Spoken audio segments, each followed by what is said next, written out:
Assalamualaikum warahmatullahi wabarakatuh. Salam sejahtera untuk kita semua. Jumpa kembali di channel khusus kesehatan Ngobrol Sehat bersama Profesor Del Fitri Mudir. Sahabat sehat sekalian, pada episode kali ini kita akan membahas mengenai memanfaatkan daun kopi untuk pengobatan penyakit gula atau diabetes mellitus. Kita akan membahas dengan penelitinya, yaitu Dr. Sake Julie Martina, spesialis farmakologi klinik. Assalamualaikum Dr. Sake. Waalaikumsalam warahmatullahi wabarakatuh, Prof. Ya, sehat-sehat ya. Alhamdulillah, terima kasih banyak, Prof. Del. Ya, baik. Pada kesempatan ini kita akan membahas mengenai kopi gayo ini. Kita tahu semua masyarakat kenalnya topik dengan kopi gayo ini, apalagi di Medan ya. Aromanya khas gitu ya, dan yang paling spesifik itu tidak mengiritasi lambung gitu ya. Jadi orang-orang yang bermasalah di lambung, itu aman untuk kopi gayo. Tapi kita bukan membahas mengenai kopinya, tetapi kita membahas mengenai ternyata daunnya bisa dipakai untuk obat orang sakit gula. Dan ini Dr. Sake sudah meneliti. Silakan Dr. Sake. Bagaimana ceritanya ini? Ya, baik. Terima kasih, Prof. atas kesempatannya. Senang sekali bisa diundang oleh Prof. Del ini. Cerita terkait dengan penelitian kopi Arabica Gayo yang saya lakukan ya, Prof. ya. Baik, jadi awal mulanya itu, Prof, sebenarnya saya prihatin, Prof, dengan kondisi petani kopi kita, Prof. Mereka sudah capek berupaya untuk meningkatkan kualitas tanamannya, tapi terkadang memang tidak bisa dipungkiri harga kan memang yang menentukan pihak lain ya, Prof. Nah, saya melihat komoditi apa lagi ya yang bisa diperluas lah dari tanaman ini. Nah, saya berpikir kalau kita lihat kelapa, pohon kelapa itu kan dari ujung pucuk atasnya sampai ke akarnya itu semuanya bisa bermanfaat ya, Prof. ya. Yeah. Nah, saya berpikir apakah mungkin tanaman kopi ini juga memiliki hal yang sama gitu. Nah, saya mulai mencoba membaca, mendengar, ternyata penggunaan daun kopi ini sudah sangat lama digunakan oleh para leluhur kita. Bahkan pada masa kolonial Belanda pun, itu di daerahnya Prof. Del Fitri nih, di Sumatera Barat ya, Prof. ya. Saya dengar ada istilah aiwakawa, jadi meminum daun kopi itu, Prof. Katanya supaya badan sehat, segar gitu ya. Kemudian pada penderita DM pun bisa turun kadar gula darahnya. Nah, berdasarkan itu saya coba mencari kepustakaan. Ternyata saya menemukan ada satu kepustakaan yang telah meneliti daun kopi ini dalam menurunkan kadar gula darah. Tetapi memang pada saat itu yang diteliti adalah daun kopi robusta. Nah, lalu saya mencoba membaca lagi, membandingkan antara daun kopi robusta dengan daun kopi arabica. Ternyata dari segi kualitas banyak kelebihan dari Arabica ini, termasuk tingginya kadar chlorogenic acid yang disangkakan kuat. Inilah yang menyebabkan terjadinya penurunan kadar gula darah dan terjadinya perbaikan resistensi insulin. Nah, saya melihat lagi di mana ini sebenarnya tanaman kopi Arabica terbaik ini. Ternyata adanya di dataran tinggi Tanah Gayo, Prof. Nah, lalu saya ke sana, kemudian kita lihat sendiri langsung tanaman itu, kita cobakan, Prof. Sederhana sekali awalnya, saya iseng-iseng, Prof. Saya ambil beberapa helai, lalu saya bersihkan, kemudian saya rebus, daunnya itu saya rendam beberapa waktu ya, waktu itu kurang lebih 8 jam. Kemudian seduhan airnya itu saya konsumsi kepada kakak ipar saya yang kebetulan memang diabetes Hmm, mellitus. Nah, hmm, memang ini belum bisa saya katakan bahwa daun kopi ini yang menyebabkan penurunan kadar gula darah, karena hmm, banyak sekali faktor-faktor lain yang belum kita singkirkan, hmm. seperti pola makan dia, aktivitas, dan waktu saat itu kita juga tidak melakukan pengamatan secara ketat dari waktu ke waktu terhadap kadar gula Hmm. darahnya. Nah, setelah 1 minggu saya ukur memang terjadi penurunan kadar Hmm. gula darah, Prof. Lalu sebagai akademisi kan gitu ya, Iya. Prof, saya berpikir kenapa ini tidak saya jadikan sebuah disertasi untuk S3 saya. Nah, saya berpikir nih pasti manfaatnya akan sangat besar sekali bagi masyarakat, khususnya juga bagi petani kopi sendiri dan penderita DM tipe 2. Namun karena S3 tentu kan kita harus berpikir pada tingkat selular ya Prof, pada tingkat selnya. Nah, jadi saya mencoba untuk mencari mekanisme kerja dari ekstrak daun kopi ini dalam menurunkan kadar gula darah dan resistensi insulin. Nah, jadi di situ ada beberapa jalur, kalau mungkin mau cerita lebih ilmiah lagi, yang bisa menyebabkan terjadinya penurunan kadar gula darah dan perbaikan resistensi insulin. Dan ternyata ekstrak daun kopi ini memperbaiki kedua jalur tersebut, Prof. Jadi memang luar biasa manfaatnya, Prof. Oh iya, jadi memang daun kopi ini bisa memperbaiki ya eh, kadar gula darah ya tentunya pada orang diabetes. Ini diabetes kan ada 2 macam ya Dokter Saki. Yang mana yang bisa diperbaikinya ini?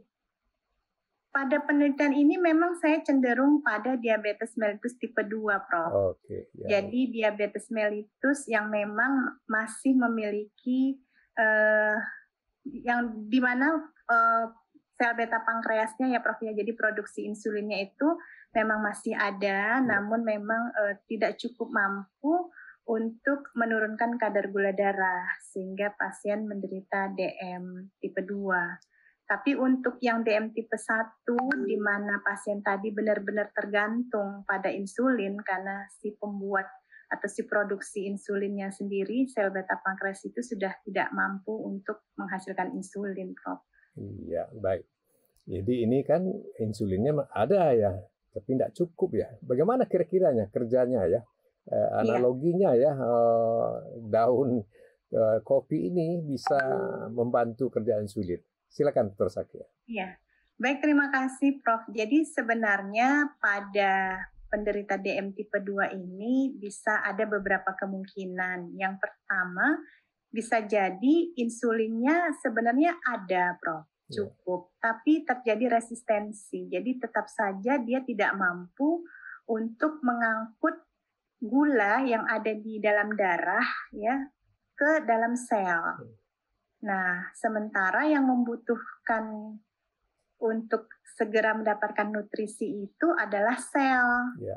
Itu kenapa mungkin ibu-ibu nih, para pendengar eh, setia Prof. Delfitri ya, kok saya makannya banyak dok, badan saya gemuk, tapi kok saya lemes gitu ya.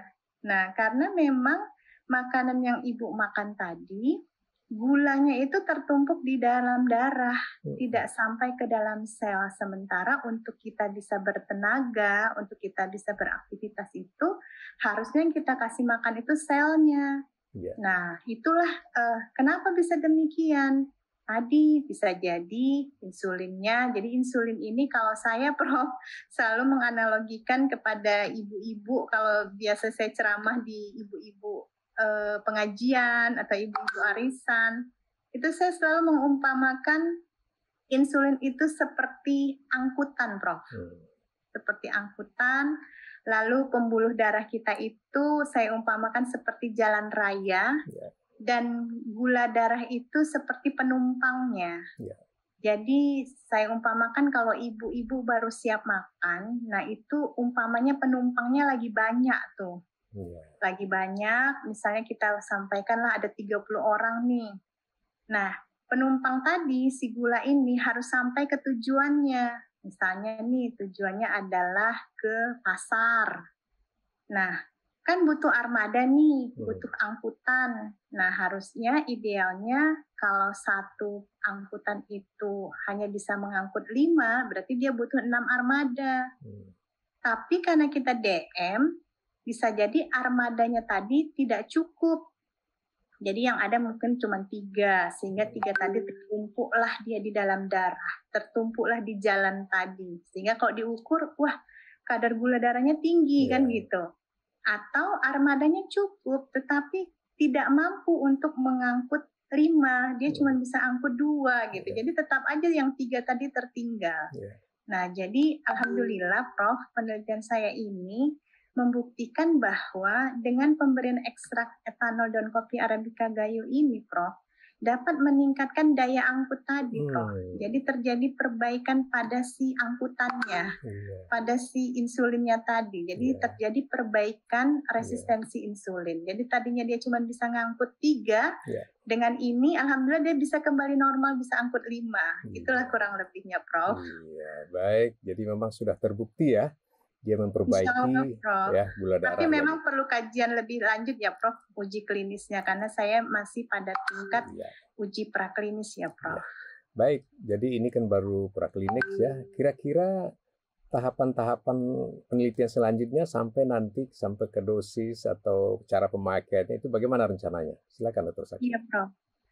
Baik, terima kasih Prof. Jadi penelitian saya di tahun 2020 itu memang melihat mekanisme kerja. Jadi bagaimana cara kerja ekstrak etanol dan kopi Arabica Gayo ini dalam memperbaiki terjadinya resistensi insulin. Jadi dalam memperbaiki kondisi insulin yang tadi sudah rusak atau yang bermasalah tadi.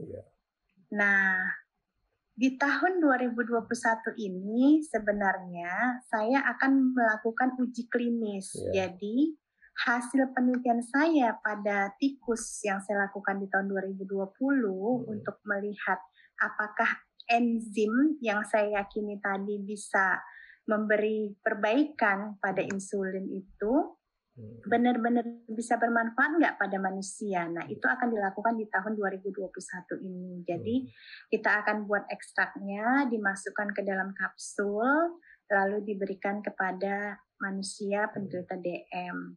Nah, insya Allah kalau penelitian di tahun 2021 ini hasilnya baik, mudah-mudahan ya Prof, insya Allah terrealisasi. Di tahun 2022 rencana kita akan membuat produknya, Prof. Jadi ya bisa dalam berbagai sediaan, bisa dalam bentuk kapsul, bisa dalam bentuk seduhan. Ya mohon doanya juga, Prof. Baik, waduh luar biasa ini ya. 2 tahun lagi kita sudah ada obat tambahan ya untuk penderita diabetes ya. Sehingga saudara kita ini bisa terbantu ya, bahwa dan Gayo kan tidak terlalu jauh dari Medan ya. Enggak, Prof. Insya Allah 9 jam sekarang sampai Prof sudah ada jalan yang mulus. Iya, Prof. Mudah-mudahan ini cepat terrealisasi, bisa membantu saudara kita yang menderita diabetes mellitus. Apa pesan-pesannya, Dr. Saki, untuk saudara-saudara kita yang menderita diabetes sekarang ini? Ya, bagi para pendengar yang setia yang mungkin menderita diabetes mellitus, khususnya diabetes mellitus tipe 2, tetap optimis, tetap semangat. Insya Allah kami, para akademisi, para peneliti, para dokter akan terus berusaha untuk memberikan pengobatan terbaik bagi ibu dan bapak sekalian. Dan kami tahu bahwa bapak ibu cenderung lebih senang sebenarnya dengan pengobatan-pengobatan alamiah. Oleh karena itu kami hadir mencoba untuk memberikan terapi pengobatan yang bersifat alamiah dari alam kita sendiri, dari lingkungan yang ada di sekitar kita sendiri, tetapi tetap dengan prinsip-prinsip berdasarkan data, berdasarkan penelitian, berdasarkan bukti-bukti, sehingga apa yang kami berikan mudah-mudahan bisa kami pertanggungjawabkan. Mungkin itu Prof, sebagai penyemangat. Semangat ya ibu-ibu, bapak-bapak. Ya, kelebihan obat-obat alamiah atau herbal ini Di samping ada yang aktifnya juga bahan-bahan lain ya ratusan mungkin itu jenisnya bahan-bahan terkandung juga bermanfaat untuk kesehatan kita. Baik, ya Dr. Sakih, terima kasih atas pencerahannya. Semoga penelitian lanjutannya bisa berjalan dengan baik dan akan dapat membantu saudara kita yang menderita diabetes. Demikian saja Dr. Sakih, sehat selalu ya. Terima kasih atas waktunya. Assalamualaikum warahmatullahi wabarakatuh. Waalaikumsalam.